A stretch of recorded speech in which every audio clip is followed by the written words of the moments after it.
বাটপার, তুই যে নিজেদেরকে নবী দাবি করস, নিজেকে তোর নবুয়তের দলিল কি বল আমাকে। মির্জা গোলাম আহমদ কাদিয়ানি বলতেছে আমার নাম আহমদ। বলে তোর নাম তো বেটা মির্জা আছে, গোলাম আছে, আহমদ কই বাস? কই যে আহমদ আছে। তাহলে বাকি দুইটা কই? এগুলো বাদ। আমার নাম আল্লাহ পাক কোরআনে বলছেন মিন বাদ ইসমুহু আহমদ, আমার নাম আহমদ হবে, এই যে আমার নাম আহমদ, এই কারণে আমি আখেরি নবী। তা আতাউল্লাহ বুখারী রাহমাতুল্লাহ বলেন তুই যদি মির্জা বাদ দিয়া, গোলাম বাদ দিয়া আহমদের কারণে নবী হইতে পারোস, তা আমি আতাউল্লাহর জায়গায় আতা বাদ দিয়া আল্লাহ হয়ে গেলাম। আল্লাহ হয়ে বলতেছি তোর মতো ভণ্ডকে নবী বানাই নাই আমি। জোরে বলেন সুবহানাল্লাহ। যেমন নবী যেমন আল্লাহ, আর যেমন আল্লাহ তেমন নবী। তুই যেমন নবী আমিও তেমন আল্লাহ সাজলাম। এখনো পর্যন্ত এরা বাংলাদেশে কাদিয়ানিরা ঘুরে ঘুরে বেড়ায়। আমরা জানি না সরকার কেন এদেরকে কাফের ঘোষণা করে না। তবে যারা কাদিয়ানিদেরকে কাফের মানবে না ওদেরও ইমানের সমস্যা আছে। যারা কাদিয়ানিদেরকে সাপোর্ট করবে, কাদিয়ানিদের কথা শুনবে, ওদের সঙ্গে চলবে, এদের ইমানেও সমস্যা আছে। ঠিক কিনা জোরে কর। কাদিয়ানিরা কি মুসলমান না কাফের? যারা এদেরকে সাপোর্ট করবে তারা কি? জোরে বলেন তারা কি? আরো জোরে। কাদিয়ানিরা কি? আরো জোরে। কাফের। কাফের কাদিয়ানি। আল্লাহ পাক রাসূলকে সিলমোহর মেরে দিয়েন, শেষ নবুয়তের সিলমোহর লাগাই দিয়েছেন। নবী বলেন একটা দেয়াল সৌন্দর্যের দেয়াল, মাঝখানে একটা ইট মাত্র খালি থাকে, আমি উদাহরণটা হলো ওই ইটের মতো। বলে আল্লাহ পাক সব নবীদেরকে পাঠায় একটা ইট বাকি রাখছেন, এখন এই ইটটা আমি নবীকে দিয়ে পূরণ করছেন। সুতরাং কিয়ামত পর্যন্ত আর কোনো ইট আসবে না। হ্যাঁ, যদি আসতো নবী মাপকাঠি শিখিয়ে দিয়ে বলেছেন আমার পরের নবীটা হয়তো আমার সাহাবী হযরত ওমর। সুবহানাল্লাহ। সুতরাং বুঝতে হবে এই জমিনের মধ্যে আল্লাহ পাক রব্বুল আলামিন একমাত্র আখিরি জামানার নবীকেই আখিরি নবী হিসেবে প্রেরণ করেছেন। এই জায়গায় আল্লাহ পাক দুইটা পরিচয় বলেন, ওয়ালাকিন রাসূলুল্লাহ ওয়া খাতামান নবিয়্যিন। জমিনের মধ্যে তোমাকে আমি আখিরি নবী বানাইলাম। আল্লাহ পাক রব্বুল আলামিন একটা জায়গাতেও নবীকে নাম ধরে ডাকেন নাই, সম্মান খাটো হবে বলে। শুধু তাই নয়, উম্মতের সমস্ত বান্দাদেরকে আল্লাহ পাক ঘোষণা দিয়ে দিয়েছেন, ইয়া আইয়ুহাল্লাযীনা আমানু লা তাজআলু দুআ আর-রাসূলি বাইনাকুম কাদুআই বা'দিকুম বা'দা। এই উম্মতের উলামা ইকরাম, এই উম্মতের মুসলমান, হে উম্মতের মানুষরা, শুনে নে, নবীকে অন্যদের মতো নাম ধরে তোমরা ডাইকো না। কেন? নবীকে যদি অন্যদের মতো নাম ধরে ডাকো তাহলে শেষ নবীর সম্মান থাকে না। এই কারণে নবীকে নাম ধরে না ডেকে ইয়া রাসূলুল্লাহ বলে সম্বোধন করবা। সুবহানাল্লাহ। আমরা সেই নবীর উম্মত। আল্লাহ পাক রব্বুল আলামিন বলেন এই নবীকে আমি আল্লাহ পাক মর্যাদার দিক থেকে সবচেয়ে আফজল বানাইলাম।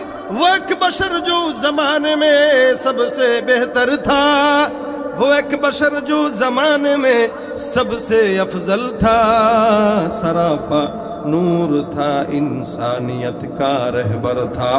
আল্লাহ পাক সমস্ত জাহানের মধ্যে আখিরি জামানার নবীকে এই আদম থেকে নিয়ে এখনো পর্যন্ত নয়, কিয়ামত পর্যন্ত যত মানুষ আসবে সব মানুষের মধ্য থেকে উত্তম বানিয়েছেন। ঠিক কিনা? বাবার দিকে যদি তাকান, সমস্ত বাবাদের মধ্য থেকে আখিরি জামানার নবীকে আল্লাহ পাক শ্রেষ্ঠ বাবা হিসেবে দুনিয়ার জমিনে প্রেরণ করেছে। শ্বশুরের যদি দিকে তাকান, সমস্ত শ্বশুরের মধ্য থেকে সর্বশ্রেষ্ঠ শ্বশুর হলেন মুহাম্মদুর রাসূলুল্লাহ। সমস্ত নানাদের মধ্য থেকে সর্বশ্রেষ্ঠ নানা হলেন মুহাম্মদুর রাসূলুল্লাহ। সমস্ত চাচাদের মধ্য থেকে সর্বশ্রেষ্ঠ চাচা হলেন মুহাম্মদুর রাসূলুল্লাহ। সমস্ত ভাতিজাদের মধ্য থেকে সর্বশ্রেষ্ঠ ভাতিজা মুহাম্মদুর রাসূলুল্লাহ। সমস্ত দুনিয়ার নবীদের মধ্য থেকে সর্বপ্রথম নবীও হলেন মুহাম্মদুর রাসূলুল্লাহ। জোরে বলেন সুবহানাল্লাহ। এ মুসলমান নবীর উম্মত, দয়ার নবীকে আল্লাহ পাক কেমন দয়া দিয়েছেন, যার কারণে এই আল্লাহ পাক রব্বুল আলামিন বলেন এই নবী হলো দয়ার নবী। আল্লাহ নবী বলেন আনা নবিয়ুর রাহমা, আমি হলাম রহমতের নবী, দয়ার নবী, যার কারণে সমস্ত মানুষের মধ্য থেকে আমাকে আলাদা বানিয়েছেন। আমেনা ডাক দিয়া বলে মুহাম্মদ যখন জমিনের মধ্যে পদার্পণ করে, অন্যান্য বাচ্চারা জমিনে আসে, মায়ের গর্ভের মধ্যে থাকে, বাচ্চা মায়ের গর্ভে আসার পর মায়ের বমি বমি ভাব হয়, নাকের মধ্যে দুর্গন্ধ লাগে, সব কিছু খারাপ লাগে। আল্লাহর কসম করে বলি, আমার বাচ্চা মোহাম্মদ যখন আমার গর্ভের মধ্যে ছিল, আমি কোনোদিন বাচ্চা গর্ভে থাকার কষ্ট মোহাম্মদ পেট থেকে বের হওয়ার আগ পর্যন্ত অনুভব করি নাই। শুধু তাই নয়, অন্যান্য বাচ্চারা যখন মায়ের গর্ভ থেকে জমিনের মধ্যে আসে, ওরা জমিনের মধ্যে যখন আসে নাপাক হালতে আসে, আমেনা ডাক দিয়া বলে, হে দুনিয়ার মানুষ, আমার মুহাম্মদ যখন আমার গর্ভ থেকে জমিনের মধ্যে পদার্পণ করলো, আল্লাহর কসম করে বলি, মুহাম্মদ জমিনে যখন আসলো পুত পবিত্র অবস্থায়, যেন কেমন যেন জান্নাতের পানি দিয়া ধৌত করা অবস্থায়, সেজদারত অবস্থায় জমিনের মধ্যে পদার্পণ করেছেন। সুবহানাল্লাহ। আমেনা ডাক দিয়া বলে, এই বাচ্চা সাধারণ কোনো বাচ্চা নয়, এটা আমি বাচ্চা পেটে থাকতেই বুঝলাম। শুধু তাই নয়, এই গর্ভে সন্তান যখন আমার আসে, আমি স্বপ্নের মধ্যে দেখলাম আমার পেট থেকে একটা আলো যে কেমন যেন গোটা দুনিয়াটাকে আলোকিত করেছে।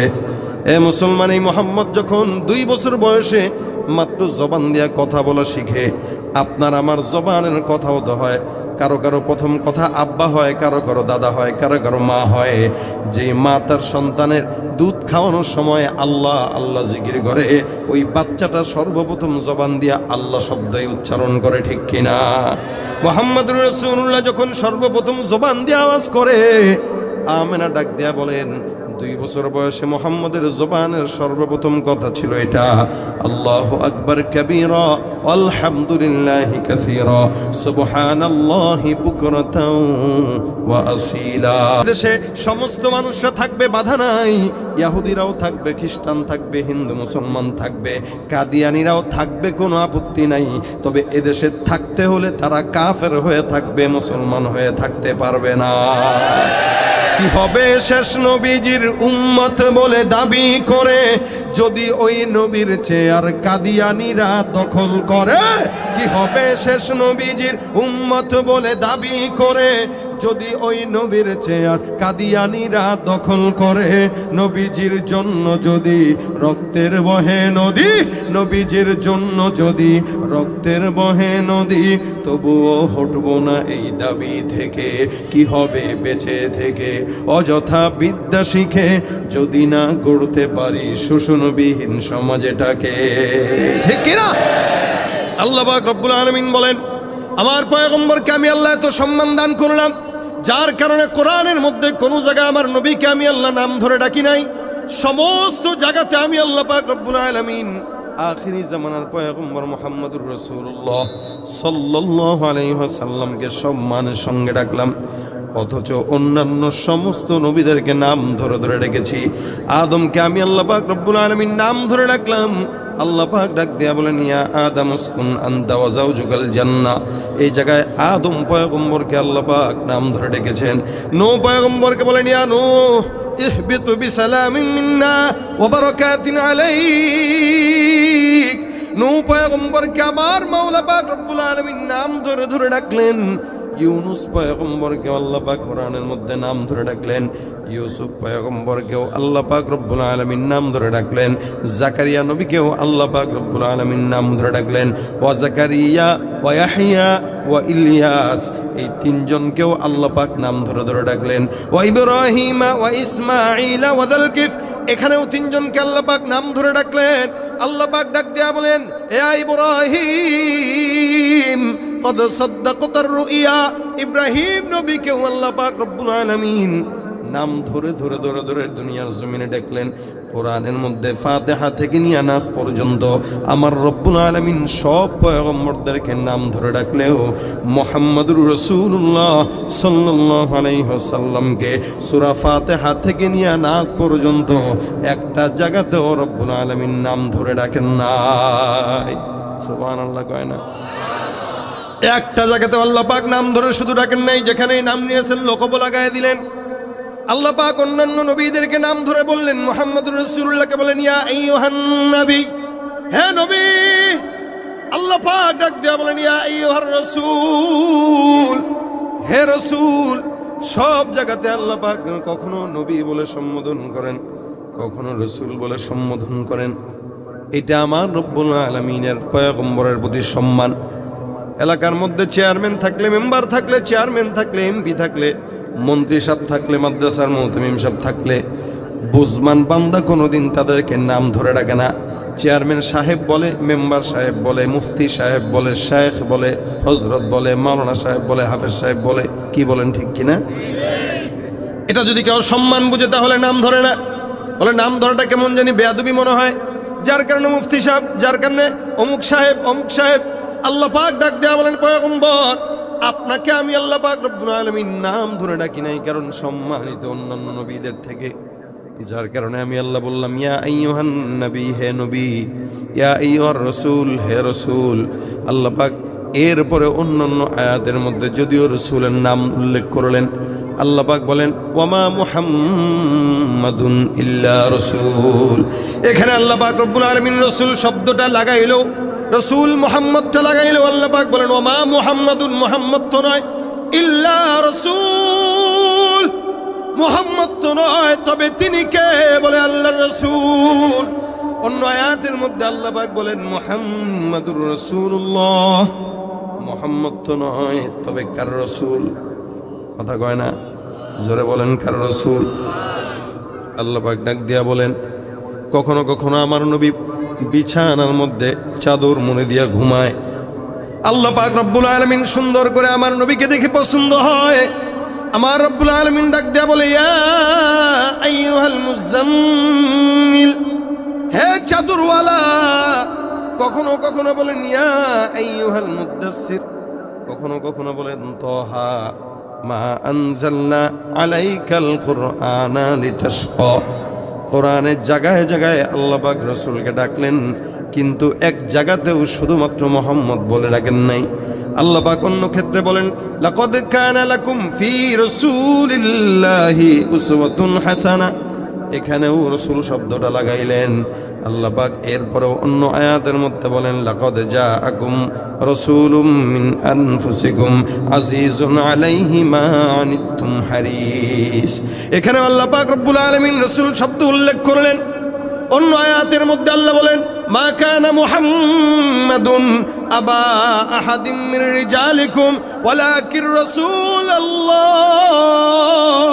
ওয়া খাতামান নবিয়্যিন। আল্লাহু আকবার বলেন। একটা জায়গাতেও আল্লাহ পাক শুধুমাত্র মুহাম্মদ বলে বলেন নাই। এখানে আল্লাহ পাক সম্মান দিয়া বলেন, মুহাম্মদ তো পুরুষের পিতা নয়, মুহাম্মদ কোনো পুরুষের বাবা নয়।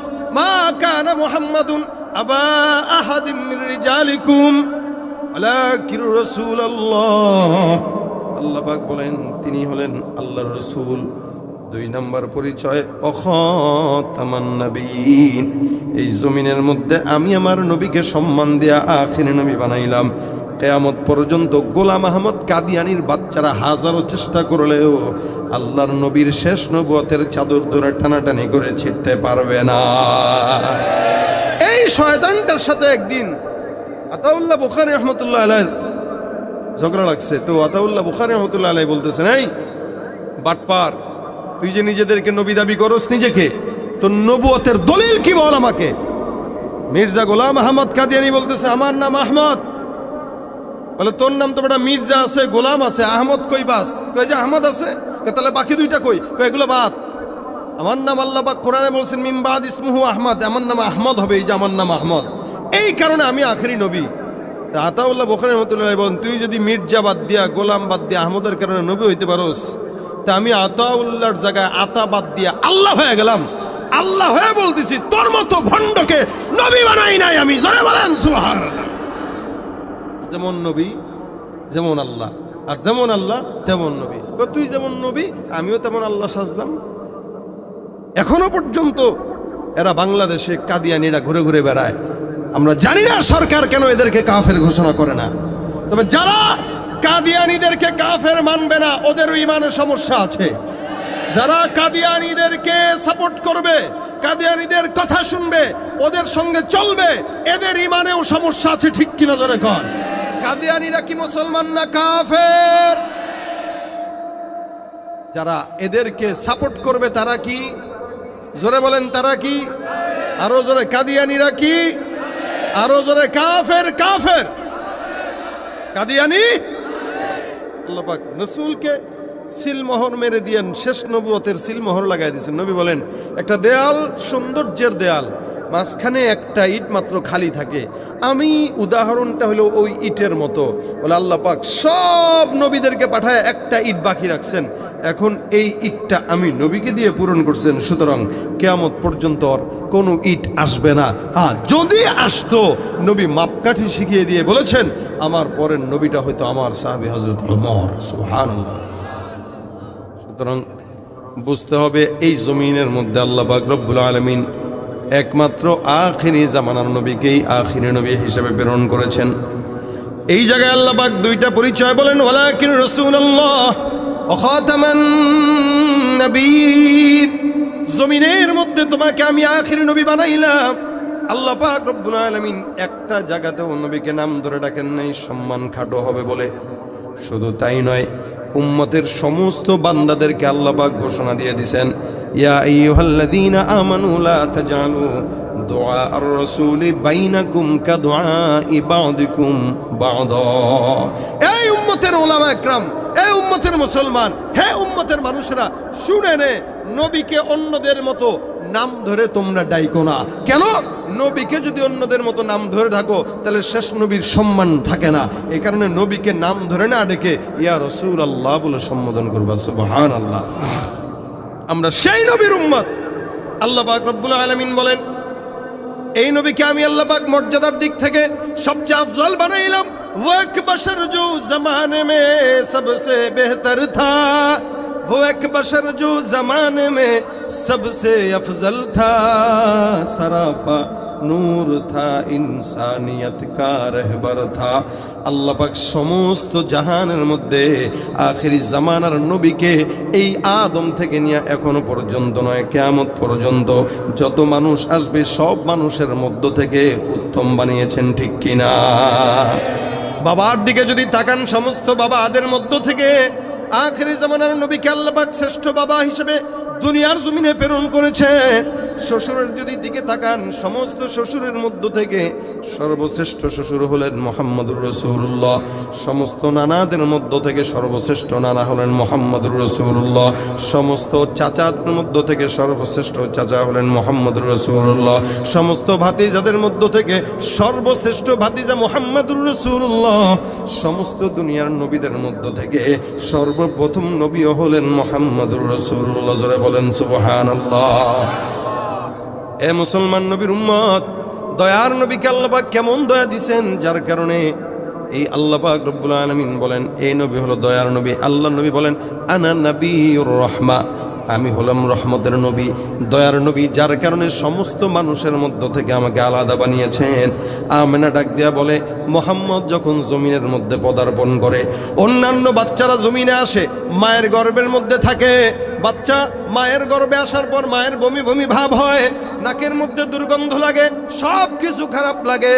আল্লাহর কসম করে বলি, আমার বাচ্চা মুহাম্মদ যখন আমার গর্ভের মধ্যে ছিল, আমি কোনোদিন বাচ্চা গর্ভে থাকার কষ্ট মুহাম্মদ পেট থেকে বের হওয়ার আগ পর্যন্ত অনুভব করি নাই।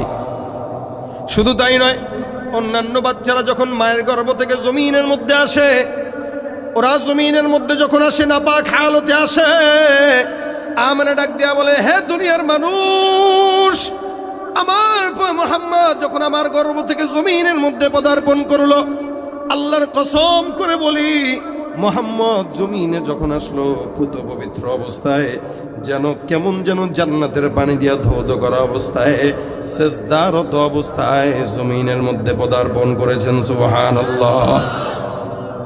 আমেনা ডাক দিয়া বলে এই বাচ্চা সাধারণ কোনো বাচ্চা নয়, এটা আমি বাচ্চা পেটে থাকতেই বুঝলাম।